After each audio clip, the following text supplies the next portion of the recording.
Is he going to follow orders, Sherinsky thought, or just start shooting? Sherinsky knew that if not for the dark night, he would now see in Polko's deep-set coal-black eyes the same anger he'd often seen at the mention of German soldiers.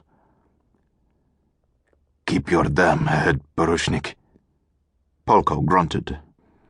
Only a month earlier, Sherinsky and his men had been in the Żydowska Organizacja Bojowa, the Jewish fighting organization, bravely but futilely battling the Nazis in the ghettos of Warsaw, about 100 kilometers to the north. Sherinsky had seen the brutality inflicted by the Schutzstaffel, the German SS, including last December the torture of his little brother and 2 other Boy Scouts caught running ammunition to the W.E.B.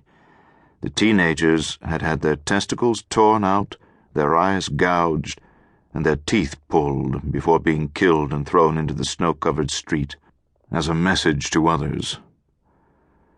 That Sherinsky and his men weren't among the thousands of other Poles who were mass murdered after being forced into Warsaw's slums was nothing shy of a miracle, and they had avoided being packed in freight train boxcars for what the Nazi soldiers announced was simply a relocation to the SS-run Konzentrationslager. Instead, they had fled the city, finding refuge in the forest. The resistance fighters, after having joined up with the Armia Krajowa, then discovered the truth about the relocations. At the heavily armed concentration camps, the passengers were made prisoners.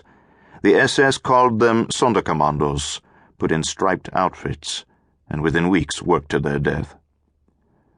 When the farmers alerted the Armia Krajowa that a new camp was being built by slave laborers outside the village of Blitzna, Sherinsky and his men moved south through the forest to investigate. The conditions they found at the construction site staggered the mind. Under the cold eyes of SS guards, hundreds of malnourished prisoners struggled at hard labor, hewing timber, pouring concrete, cutting stone, even digging their own graves.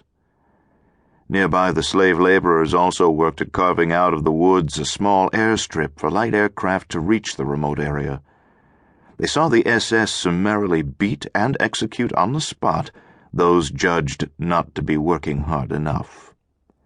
And twice weekly the boxcars came on the narrow-gauge railway to deliver Sonderkommandos, many of the prisoners from Warsaw, as replacements for the dead. Kapitan Sherinsky had told his men, "If we cannot stop the Nazi pigs, we damn sure can rescue some of our people." "As we planned," Kapitan Sherinsky now ordered. "After the train comes to a stop, follow my lead. Maintain discipline. No shooting unless absolutely necessary." Poruchnik Polko was quiet for a long moment.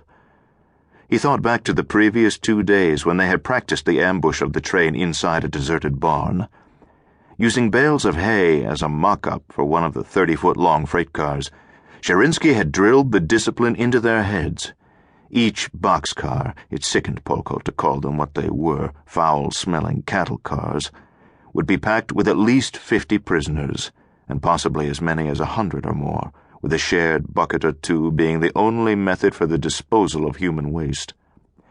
Sherinsky had cautioned his men that a single stray shot at some Nazi bastard could also easily kill or injure others, and as they had seen during the ambushes with the W.E.B in Warsaw, an anxious, undisciplined shooter could almost instantly empty his weapon's entire magazine. Polko grunted. "Understood," he said, then looked over his shoulder and motioned for the men to await his signal. To force the train to a stop, the resistance fighters, using explosive primacord that resembled a thick bootlace, felled 2 mature black alder trees across the tracks just past a curve. They trimmed the limbs, then manhandled the trunks so that they were between the narrow-gauge rails. The heavy V-shaped pilot metalwork on the front of the locomotive would not be able to push the trees off the tracks. Instead, the locomotive would become wedged on top of the heavy timbers, and they could storm the train's freight cars that carried the prisoners.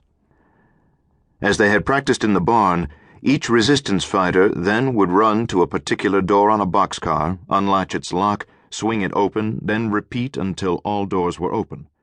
It was expected that the guards would